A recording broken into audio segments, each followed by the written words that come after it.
नमस्कार. Share market Marathi या YouTube चॅनलवर आपल्या सर्वांचं हार्दिक स्वागत. आजच्या व्हिडिओला सुरुवात करत असतानाच मला आपल्याला एक अतिशय आनंदाची बातमी सांगायची आहे. ती म्हणजे शेअर मार्केट मराठी हा आपला यूट्यूबवरील परिवार आता 20,000 पेक्षा जास्त सदस्यांचा झालेला आहे. आणि आपण हा जो टप्पा गाठलाय याचं संपूर्ण श्रेय आपल्याच सर्वांना आहे. आणि याचं कारण महत्त्वाचं असं आहे की मला माहिती आहे आपल्यापैकी अनेक सदस्य व्हिडिओ बघायला सुरुवात केल्या केल्याच व्हिडिओला लाईक करतात. व्हिडिओ बघून पूर्ण झाला की त्याच्या खाली चांगले चांगले कमेंट देखील करतात आणि त्यानंतर तो व्हिडिओ आपल्या मित्रपरिवारामध्ये शेअर देखील करतात. आणि आपल्या ह्याच सगळ्या प्रयत्नांमुळे जास्तीत जास्त मराठी माणसापर्यंत आपला यूट्यूब चॅनल पोहोचतोय आणि आपल्या परिवाराची सदस्य संख्या रोज वाढते आहे. आणि त्याबद्दल मला आपल्या सर्वांचे खूप आभार मानायचे आहेत आणि आपल्या सर्वांना खूप खूप धन्यवाद द्यायचे आहेत.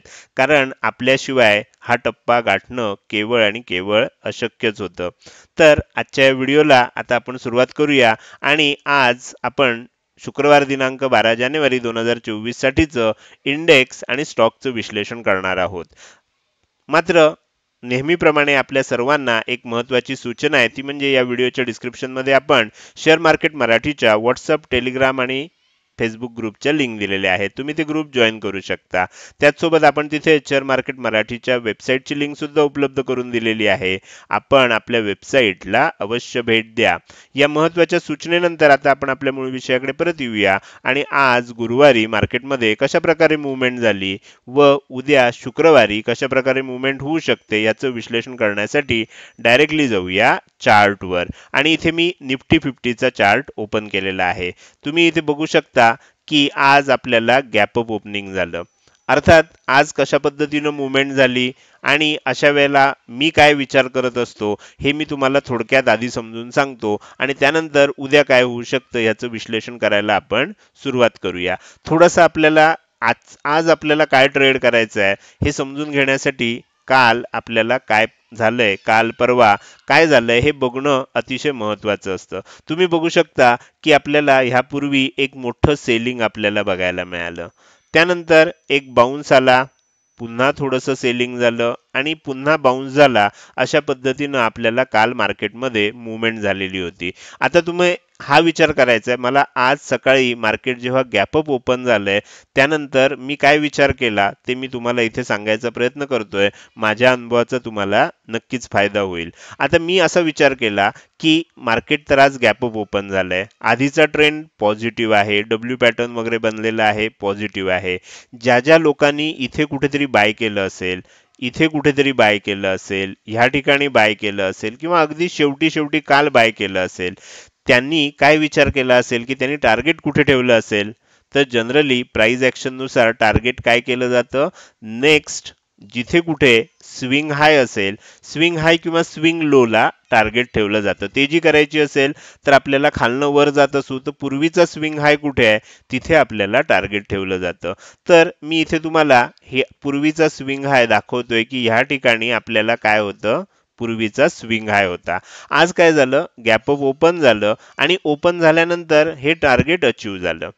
जनरली जे शॉर्ट टर्मचे ट्रेडर असतात त्यांच्या दृष्टीनं काय झालंय, टार्गेट ओपन झाल्या झाल्या पहिल्या 15 मिनिटातच अचीव झालंय.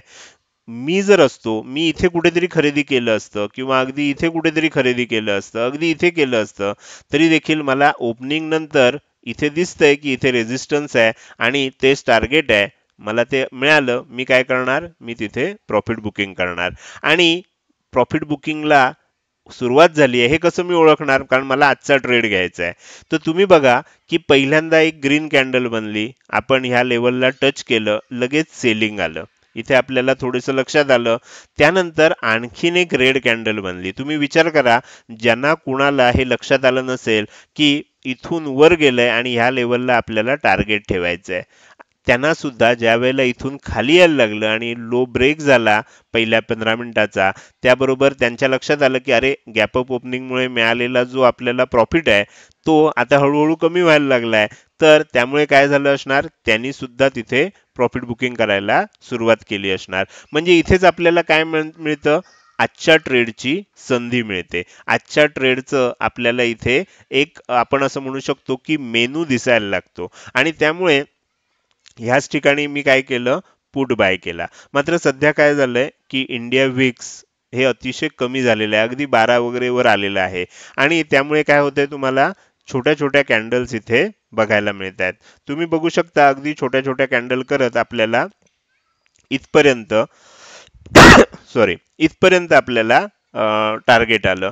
त्यानंतर सुद्धा अगदी छोट्या छोट्या कॅन्डल झाल्यात. तुम्ही बघू शकताय की इथून फार मोठा बाईंगचा आपल्याला हे दिसला नाही, म्हणजे फ्लो दिसला नाही. आणि मग इथून पुन्हा आपल्याला सेलिंग बघायला मिळालं. म्हणजे एक प्रकारे बघायला गेलं तर इथपर्यंत हाय झाला, सेलिंग झालं, परत इथपर्यंत गेलं आणि परत इथपर्यंत खाली आलं. म्हणजे आपल्याला एम पॅटर्न सुद्धा इथे बनला. मात्र इथूनच आपण घेतलं होतं, म्हणजे पुट बाय करायला सुरुवात केली होती. त्यामुळे इथे खाली आल्यानंतर आपल्याला अतिशय चांगलं टार्गेट देखील मिळालं. अर्थात सध्या जरी विक्स कमी झालेलं असलं तरी देखील मार्केटमध्ये अचानक येणारी व्होलॅटिलिटी आपल्याला बघायला मिळते. आणि तुम्ही बघू शकता की पूर्वी सुद्धा इथे सुद्धा बघा एक मोठी रेड कॅन्डल बनली, त्यानंतर काय झालं, मार्केटनं लगेच बाउन्स दिला. इथे काय झालं, मार्केट खूप खाली आलं, ओपनिंगला एक मोठी रेड कॅन्डल बनली, मार्केट लगेच वर गेलं. म्हणजे आपल्याला या पद्धतीनं बघायला मिळते. इथे सुद्धा बघा एक मोठी रेड कॅन्डल बनली, मार्केट लगेचच आपल्याला वर जातंय. म्हणजे बायर काय करतायत, मार्केट जेव्हा जेव्हा खाली येतंय तेव्हा त्याला वर न्यायचा प्रयत्न करतायत. आणि अशा पद्धतीनं आज दिवसभरामध्ये आपल्याला मार्केटमध्ये मूवमेंट बघायला मिळाली. हे झालं आज काय झालं. आता आपल्याला उद्या काय होऊ शकतं याचा विचार करायचा आहे. त्याच्यासाठी मी काय केलंय, वरच्या बाजूला ही लेवल इम्पॉर्टंट लेवल म्हणून मार्क केलेली आहे. ही लेवल कोणती आहे, 21,681 ची आहे. मी काय समजणार, 21,675 ची लेवल आहे. खालच्या बाजूला कोणती लेवल आहे, खालच्या बाजूला ही लेवल आहे. ही लेवल कोणती आहे, 21,593 ची आहे. मी समजणार 21,600 ची लेवल आहे. खाली 21,600, वर 21,675. उद्या जर फ्लॅट ओपन झालं आणि इथून वर जायला लागलं तर काय होईल, तर आपल्याला मार्केटमध्ये साधारण 21,725 पर्यंत आपल्याला मार्केटमध्ये पुन्हा एकदा तेजी बघायला मिळू शकते. ह्या वेळेला सुद्धा थोडंफार सेलिंग येऊ शकतं. आणि त्यानंतर जर परत वर जात असेल आणि 21,725 ही लेवल जर ब्रेक केली तर मात्र मार्केटमध्ये आपल्याला एक तेजी बघायला मिळू शकते. आणि मग 21,775 आणि 21,825 ही टार्गेट आपल्याला बघायला मिळू शकतात. त्यामुळे उद्या जर फ्लॅट ओपन झालं आणि वर जात असेल तर ह्या पद्धतीनं मुवमेंट आपल्याला बघायला मिळेल. इथे उद्या एक छोटा आपल्याला प्रॉफिट बुकिंग नक्कीच बघायला मिळणार. आणि त्यानंतर पुन्हा जेव्हा वर जायला लागेल तेव्हा सुद्धा आपल्याला वर एक चांगलं टार्गेट मिळू शकतं. तर हे झालं फ्लॅट ओपन होऊन वर जात असेल.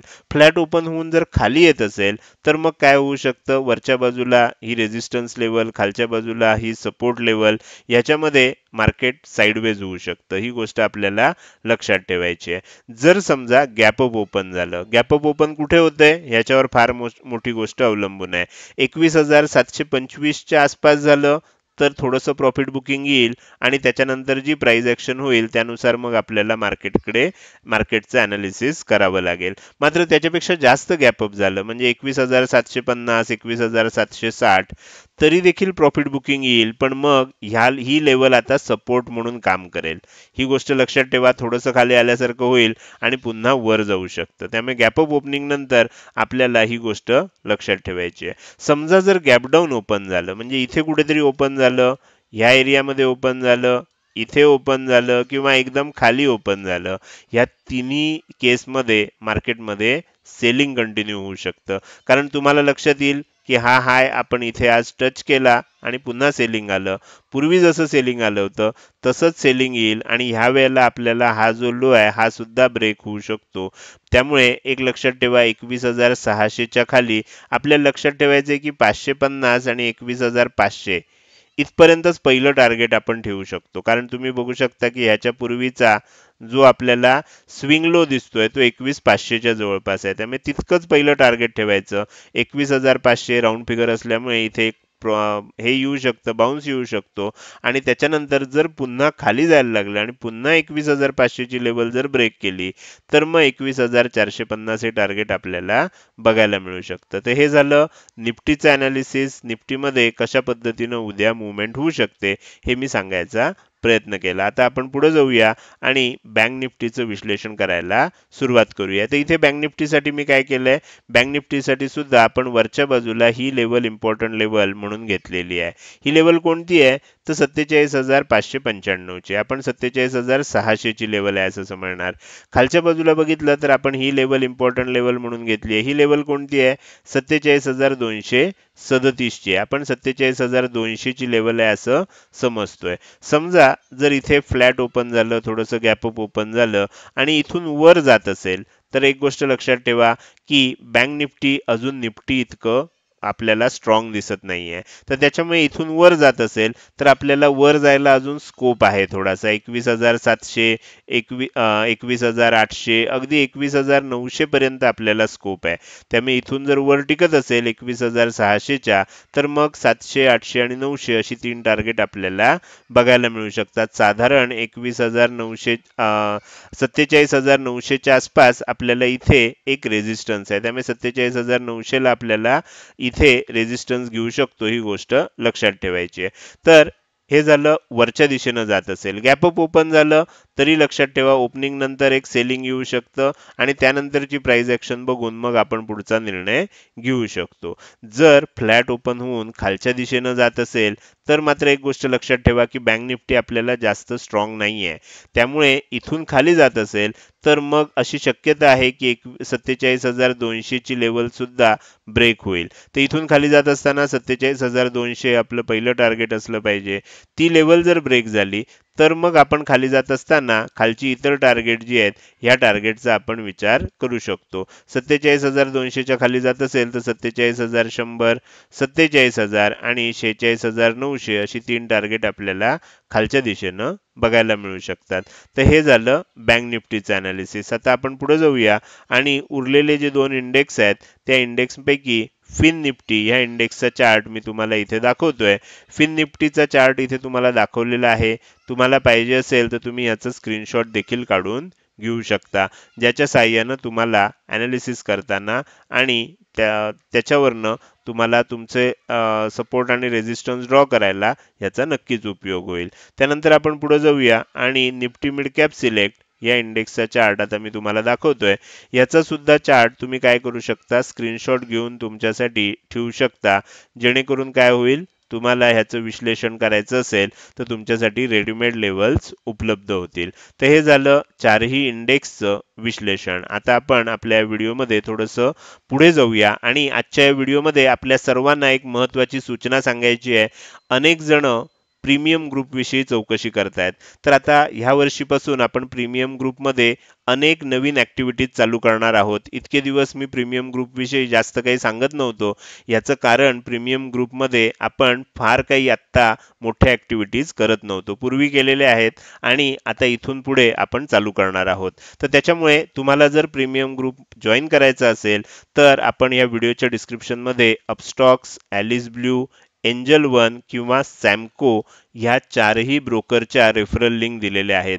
या चारपैकी कोणत्याही एका ब्रोकरकडे तुम्ही जर खाली दिलेल्या रेफरल लिंकद्वारे अकाउंट ओपन केलं तर तुम्हाला प्रीमियम ग्रुपची लाईफ टाईम फ्री मेंबरशिप मिळणार आहे। तर जर तुम्हाला प्रीमियम ग्रुपमध्ये जॉईन करायचं असेल तर सध्या केवळ हा एकमेव मार्ग उपलब्ध आहे की ह्या चारपैकी समजा तुमच्यापैकी काही जणांचं ऑलरेडी अपस्टॉक्समध्ये अकाउंट असेल तर ह्या उरलेल्या 3 पैकी कुठल्याही एका ब्रोकरकडे जर तुम्ही अकाउंट ओपन केलं, अकाउंट ओपनिंग पूर्णपणे फ्री आहे। तर अकाउंट ओपन केलं तर तुम्हाला आणि ते माझ्या रेफरल लिंकद्वारे केलं तर तुम्हाला आपल्या प्रीमियम ग्रुपची लाईफ टाईम फ्री मेंबरशिप नक्की मिळू शकेल। तुम्हाला जर कोणतीही शंका असेल तर तुम्ही काय करू शकता, प्रीमियम ग्रुप असा एक मेसेज व्हॉट्सअपला, हा नंबर इथे दिसतोय 9405927989, ह्या नंबरवर जर मला पाठवलात तर तुम्हाला प्रीमियम ग्रुप विषयी अधिक माहिती पाठवली जाईल। त्याचबरोबर आपल्यासाठी आणखीन एक महत्त्वाची गोष्ट आहे की बरेच दिवसानंतर आपण आता कॉम्बो कोर्स हा आपल्या पेड कोर्सची नवीन बॅच सुरू करतोय। तर हा जो पेड कोर्स आहे याला मागच्या बरेच दिवस आपण ब्रेक घेतलेला होता। ह्याचं कारण असं आहे की अनेक मार्केटमध्ये बदल झालेले आहेत। अनेक म्हणजे आता आपल्याला जर ऑप्शनमध्ये बघायला गेलं तर निफ्टी, बँक निफ्टीच्या आपल्याला जे लॉट साईजेस असतात त्याच्यामध्ये बदल झाला आहे. एक्सपायरीज आपल्याला आता दररोज उपलब्ध होत आहेत. तर त्याच्यामुळे मी थोडंसं हे जे कोर्सेस आहेत ह्याचा कंटेंट रिडेव्हलप केलेला आहे आणि आता नवीन बॅच आपण चालू करतोय. आणि ही नवीन बॅच जी असणार आहे ही जुन्या पद्धतीनं शिकवली जाईल. जे आपले जुने सदस्य आहेत तर त्यांना माहिती आहे की प्रत्येक व्हिडिओसाठी आपण एक लाईव्ह सेशन घेतो आणि त्या लाईव्ह सेशनच्या सहाय्यानं त्या व्हिडिओमध्ये सांगितलेली माहिती पूर्ण करतो. तर ही शेवटची संधी असणार आहे मागच्या सुद्धा सगळ्या सदस्यांना की जुन्या पद्धतीनं आपल्याला ह्या कोर्सला पुन्हा एकदा करता येऊ शकेल. तर तुम्हाला जर नवीन कुठल्या सदस्यांना या कोर्समध्ये प्रवेश घ्यायचा असेल तर ह्या कोर्सची जी फी आहे ही 7,500 रुपये आहे. कोर्समध्ये मर्यादित जागा आहेत. तुम्हाला जर ह्या कोर्सविषयी अधिक माहिती पाहिजे असेल तर पेड कोर्स असा एक व्हॉट्सअप मेसेज तयार करून तुम्ही ह्या नंबरवर तो मेसेज व्हॉट्सअपद्वारे पाठवू शकता. एक गोष्ट लक्षात ठेवा की हे जे नंबर तुम्हाला दिसत आहेत हा नंबर असेल किंवा हा नंबर असेल ह्या नंबरवर कॉलिंगची सुविधा नाही आहे. त्यामुळे आपल्यापैकी काही सदस्य जर कॉल करत असतील तर त्यांना ह्याच्यावर काही रिप्लाय मिळणार नाही. तुम्हाला जर कुठलीही माहिती हवी असेल तर केवळ व्हॉट्सअप मेसेजच्या द्वारेच ती मिळू शकते. तर ही महत्त्वाची माहिती मला तुम्हाला सांगायची होती. जर आपल्याला प्रीमियम ग्रुपमध्ये किंवा पेड कोर्समध्ये इंटरेस्ट असेल तर इथे दिलेले जे हे आहेत अशा पद्धतीनं तुम्ही मेसेज पाठवून त्याविषयी अधिक माहिती घेऊ शकता. आता आपण पुढे जाऊया आणि स्टॉकचं ॲनालिसिस करायला सुरुवात करूया. तर त्यासाठी मी तुम्हाला पुन्हा एकदा चार्टवर घेऊन जातोय आणि सगळ्यात पहिल्यांदा आपल्याला टाइम फ्रेम जी आहे ही डेली टाइम फ्रेम सेट करायची आहे. डेली टाइम फ्रेम आपण इथे सेट केलेली आहे. आता आम्ही तुमच्यासाठी जे काही स्टॉक हे केलेत त्यांना इथे ऑलरेडी एकत्र केलेलंच आहे. तर ते स्टॉक आता आपण बघायला सुरुवात करूया. सगळ्यात पहिला जो स्टॉक आहे त्याचं नाव आहे महानगर गॅस लिमिटेड. महानगर गॅस लिमिटेडमध्ये आपण बघतोय की मागच्या अनेक दिवसांपासून अतिशय चांगली तेजी होतीये. त्यानंतर थोडंसं प्रॉफिट बुकिंग होतंय, पुन्हा तेजी होतीये, पुन्हा प्रॉफिट बुकिंग झालंय आणि पुन्हा आता तेजी कंटिन्यू होते. आता दोन गोष्टी होऊ शकतात. जर समजा ह्या स्टॉकमध्ये आणखीन तेजी होणारच असेल तर आपल्याला हा जो हाय आहे साधारण 1250 रुपयाच्या आसपास तर त्याच्यावर एक पहिल्यांदा क्लोजिंग मिळेल आणि जे काही आपल्याला हाय बनेल नेक्स्ट कॅन्डल आपल्याला त्याला क्लोज करून वर जायला सुरुवात करेल. त्या दिवशी आपल्याला ह्याच्यामध्ये जर मला आणखीन तेजी करायची असेल तर ह्या ठिकाणी मी त्याचा विचार करू शकतो. मला जर विश्लेषण करायचं असेल तर ब्रेकआउट आला की नाही हे कसं ओळखतात ते मी इथे दाखवण्याचा प्रयत्न केला आहे. तुम्हाला काय करायचं आहे ह्या स्टॉकवर लक्ष ठेवायचं आहे. जर 1250च्या वर येणाऱ्या काळामध्ये या स्टॉकमध्ये ब्रेकआउट आला तर हा स्टॉक 1300 रुपयापर्यंत सुद्धा लवकर जाऊ शकतो अशी आपल्याला खात्री वाटते. आता ह्याच्यामध्ये एक महत्त्वाची गोष्ट लक्षात ठेवायची आहे की जेव्हा जेव्हा आपण ब्रेकआउटचा विचार करतो ब्रेकआउट आला तर चांगलीच गोष्ट आहे. मात्र जर ब्रेकआउट फेल झाला तर काय होऊ शकतं इथेच आपल्याला ते ओळखता येईल. ह्या लेवलच्या आसपास समजा ओपन झालं आणि इथूनच जर एक खाली जाऊन अशी एक रेड कॅन्डल बनली तर आपल्याला इथे लक्षात घ्यायचं आहे की कदाचित आता आपल्याला ब्रेकआउट फेलचा ट्रेड सुद्धा या लेवलच्या म्हणजे हा जो लो असेल त्याच्या खाली बघायला मिळू शकतो. आणि मग अशा वेळेला साधारण काय होऊ शकतं 1170 रुपयाच्या आसपास पहिलं टार्गेट, 1145 रुपयाच्या आसपास दुसरं टार्गेट, अशा पद्धतीनं खालची टार्गेट सुद्धा येऊ शकतात. ब्रेकआउटच्या ट्रेडमध्ये आपल्याला हे विश्लेषण करायला शिकायचं आहे की त्याच्यामध्ये दोन्ही शक्यता आहेत आणि दोन्ही शक्यतांसाठी आपल्याला तयारी करायची आहे. तर हा झाला महानगर गॅस लिमिटेड या स्टॉकचा ॲनालिसिस. आता आपण पुढे जाऊया आणि आपल्याला आरबीएल बँक या स्टॉकमध्ये आता विश्लेषण करायचं आहे. तुम्ही बघू शकता आरबीएल बँकमध्ये सुद्धा खूप चांगली तेजी झालेली होती.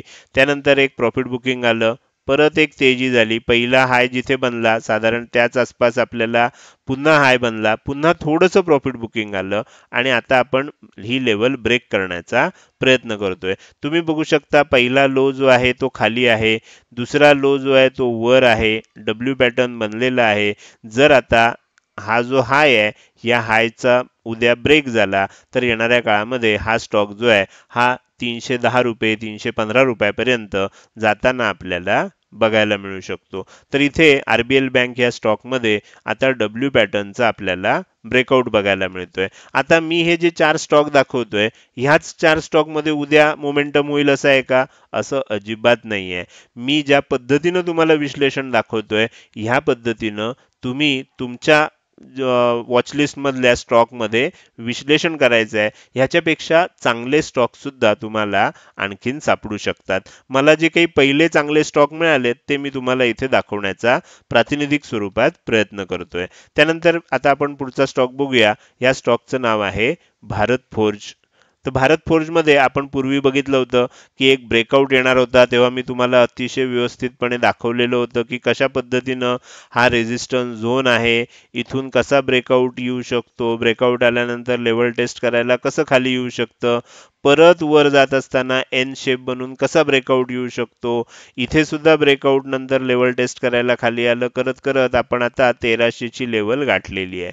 म्हणजे आपल्या लक्षात येईल की, आणि त्यावेळेला मी सांगितलेलं होतं की आपल्याला साधारणपणे आधीचा जो स्विंग लो असेल, इथपासून इथपर्यंत अंतर मोजायचं आणि तितकंच अंतर वर आलं की आपल्याला पहिलं टार्गेट आलं असं लक्षात घ्यायचं. आपल्याला 1:1 टार्गेट तर ह्यापूर्वीच आलेलं आहे. आता आपल्याला काय दिसतंय, तर आपल्याला असं दिसतंय की आज इथे आपल्याला एक शूटिंग स्टार कॅन्डल तयार झालेली दिसते. भारत फोर्ज या स्टॉकमध्ये आज शूटिंग स्टार कॅन्डल तयार झाली आहे. मी तुम्हाला काय करतो, थोडंसं झूम करून दाखवतो म्हणजे तुम्हाला ते व्यवस्थित लक्षात येईल. तर आपल्याला आता झूम करून मी दाखवतोय. तर ही जी शूटिंग स्टार कॅन्डल तयार झाली आहे, ह्या कॅन्डलचा जर लो ब्रेक झाला तर थोडंसं प्रॉफिट बुकिंग येऊ शकतं. आपण 1260 रुपयाच्या आसपास ही जी लेवल होती, तर 1260 रुपयापर्यंत खाली येऊ शकतो.